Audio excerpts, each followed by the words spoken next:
All right, let's talk about a band that came out of a Columbia University dorm room and basically ended up changing the entire sound of indie rock for a whole generation. I mean, seriously, how did 4 college students manage to mix African pop with classical music and somehow end up with 3 straight #1 albums and a couple of Grammys? It's a pretty unlikely and, yeah, often controversial story. This is Vampire Weekend. So let's rewind. Our story doesn't start in some dingy garage. Nope, it begins on the campus of Columbia University, smack in the middle of New York City. This is where we meet the original crew: Ezra Koenig, Rostam Batmanglij, Chris Thompson, and Chris Baio. They all linked up while they were students there back in 2006, started playing shows on campus, and just kind of figuring it all out. And what made them stand out right from the jump? Well, their sound was just different. At a time when indie music was all about that gritty garage rock, these guys were bonding over punk rock and African pop music. Then they started throwing in these complex, string-filled arrangements from chamber music and, really catchy pop hooks. The result was a style that was 100% their own. And the name, Vampire Weekend, you're gonna love this. It actually came from this little amateur movie that Ezra Koenig started making in college. He just watched the 80s classic The Lost Boys and got this idea for a preppy, East Coast version set on Cape Cod. The movie never happened, but that name?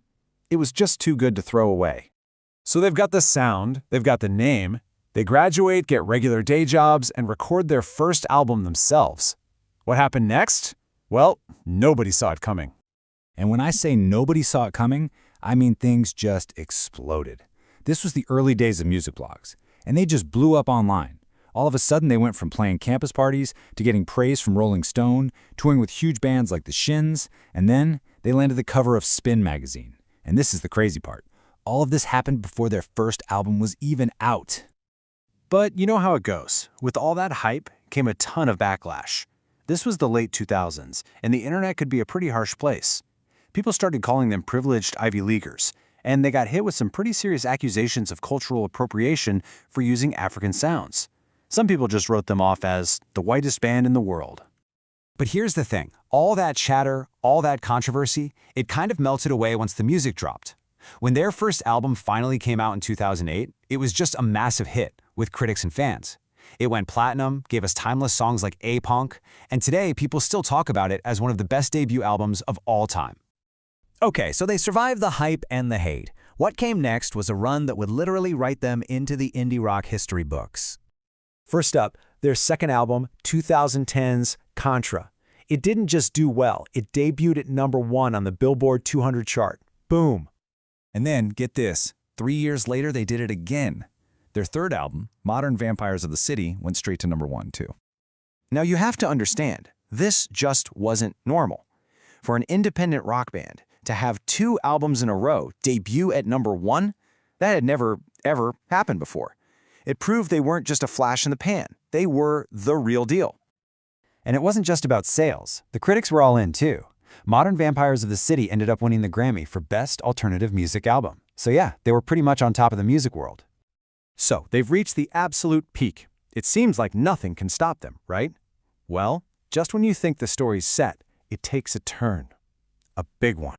In 2016, the news drops. Rostam Batmanglij, a founding member and really a key architect of their unique sound, was leaving the band.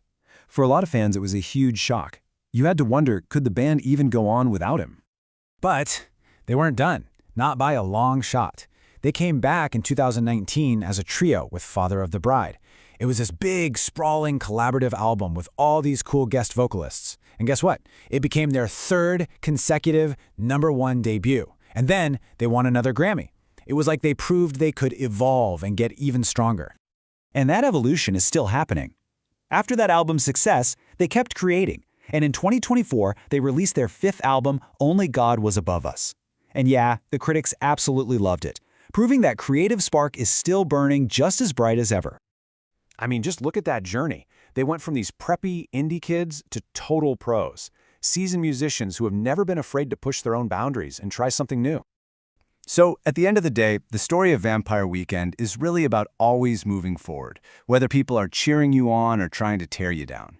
They've made the incredible climb from a dorm room to legit indie rock royalty. Which, of course, leaves us with just one question. After all this time, what could they possibly do next?